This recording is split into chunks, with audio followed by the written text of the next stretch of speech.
کم نقصان کم فساد چې په ځمکه کې راځي بنیادي سبب یې څه دی؟ د ادم د بچي خپل کردار او گفتار دی چې د ده د وجې نه ده. ستاسو مال ستاسو اولاد د امتحان سبب دی په تا باندې.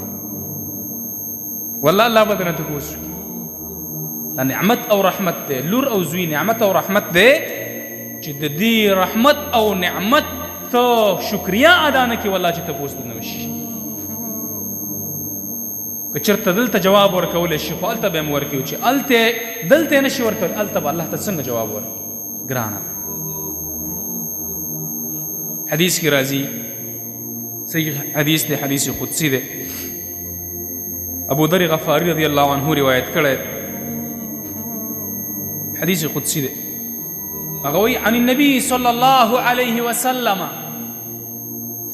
فيما يرويه عن ربه تبارك وتعالى يا عبادي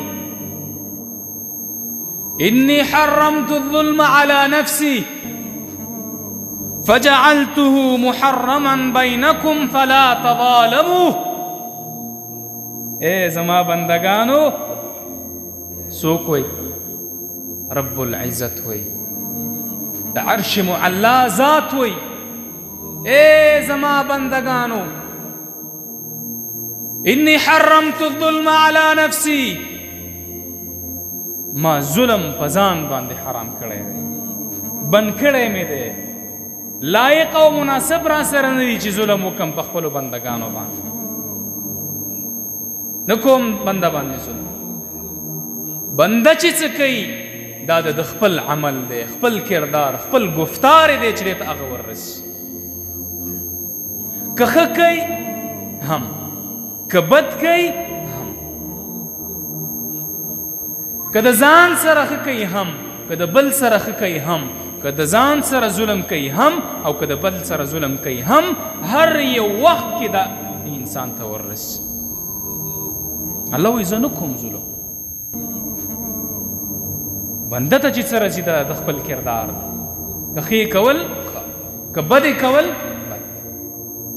الله وایي قرآن کې که ظهر الفساد في البر والبحر بما كسبت أيدي الناس. الله اکبر. کم نقصان کم فساد چې په ځمکه کې راځي بنیادي سبب یې څه دی؟ د ادم د بچي خپل کردار او گفتار دی چې د ده د وجې نه راځي. الله دا کار نه کوي موږ سره چې په موږ باندې ظلم، بلکې داسې کارونه موږ وکړو چې هغه په موږ باندې رامخکې شي. الله وایي ما حرام کړی دی، بند کړی مې دی، ظلم په چا باندې نه.